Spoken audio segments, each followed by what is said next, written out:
Back-to-school jitters are to be expected every fall, but this year's return to the classroom has been like no other. The typical concerns combined with brand new uncertainties brought on by the ongoing COVID-19 pandemic are leaving some families more anxious than usual. But there are things parents and caregivers can do to ease a child's mind and build up their resilience. Joining us now to talk more about managing that back-to-school anxiety in a pandemic is parenting expert and author Ericka Souter. Ericka, great to see you. Thanks so much for coming on. So let's talk about the concerns or fears that some children might have about returning to the classroom. I have two nephews. I don't have kids, as Anne-Marie knows, but I have two nephews who are, teens, and one's a preteen.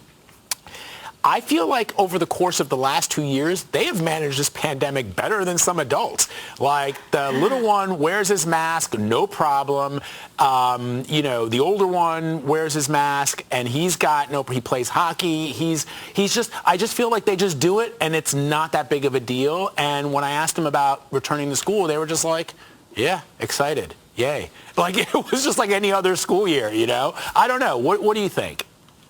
Well, what I have found talking to parents and children is that there are a lot of anxieties and fears, not so much about what the past year has been like, but about the future. Will they be able to stay in school? What happens if someone gets sick? Will the school shut down? Will we go back to being kind of confined in our own space again? So there are some concerns, even though the kids don't show it, they feel it, especially if their parents are worried. So there are certain things that you want to look out for if your kids are finding it hard to concentrate, they're not sleeping well, or waking up throughout the night, not eating properly, asking the same questions over and over again. So some of these little subtle signs can pop up. You want to look out for them. I think that's really good to remind people because often we expect children to express themselves emotionally the way adults do, and they don't do that. Suddenly you might just find your kid acting up, or you tell them to put away their socks and they completely overreact, and so it's things like that that may indicate there's a problem. So if you think there's a problem, what can you do as a parent to help ease that anxiety? Well, we all get a lot of anxiety when there are these big what-ifs and we don't know what's going to happen, right? So you want to manage expectations, not just for your child, but for you. So going into the school year, let everyone know what will happen if school gets shut down, or find out the school policies if someone in the school or someone in their classroom gets COVID, how long will you be at home? And then you want to have contingency plans. And, kids as young as 4 and 5, you can talk to so they understand what could possibly happen. Obviously, teens are going to have a better grasp of it and be able to process that a lot easier. But the idea is to talk through everything with your family members so that everyone knows what could possibly happen. And that will help relieve a little bit of the tension and anxiety. So I'm interested too, Ericka.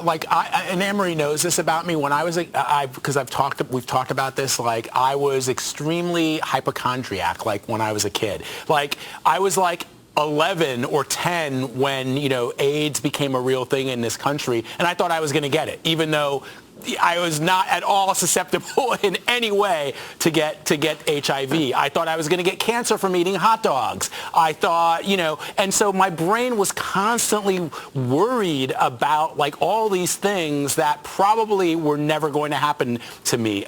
What do you do with a kid like that other than say, stop worrying, you're not going to get cancer from a hot dog? How do you work through a child's anxiety because it's not so much, you have to wear a mask or you're not able to see your friends because you're distance learning. It's, a kid who all of a sudden doesn't want to interact with anybody because they're worried that the kid's going to sneeze on them and then they're going to catch COVID. Right. I have 2 kids and one of them is a little version of what you just described. My condolences. Subway for the first time in a year the other day, and he put on winter gloves because he was like, oh. That would be me.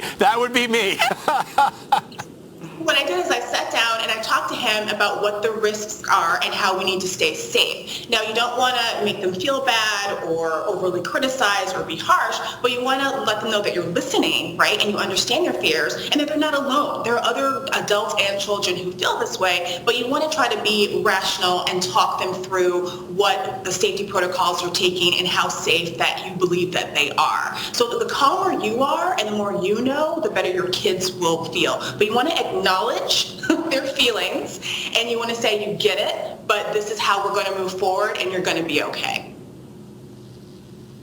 Yeah, it's really funny. My kid's generally an anxious kid about all kinds of things, but she's not anxious about COVID. And I don't know if part of it has to do with the way that we've reacted to it, the idea that everyone's doing the same thing, everyone's got their mask on, everyone's social distancing, so it doesn't seem punitive or special or anything. For her, it's just life. Now, she didn't have to do very much remote learning. She did a bit of it, but she was able to go back to school last year, and I think that may have also made a bit of a difference. I think that knowing that you have some control helps a lot, and you have control. You can wash your hands, you can put your mask on, you can socially distance, and I think that also has helped to soothe her anxiety, the fact that she has choices that she can control.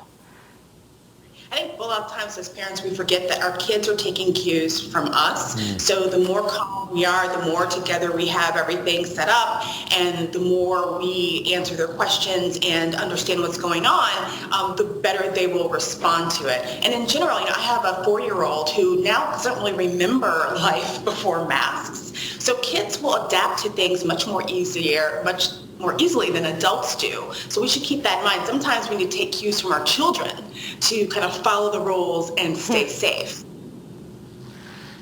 Oh man, ain't that the truth? I can think of a number of adults that can take cues from our kids. Ericka, Souter, I'm not going to name names, but you know who you are. Put your mask on. Ericka Souter, thank you so much.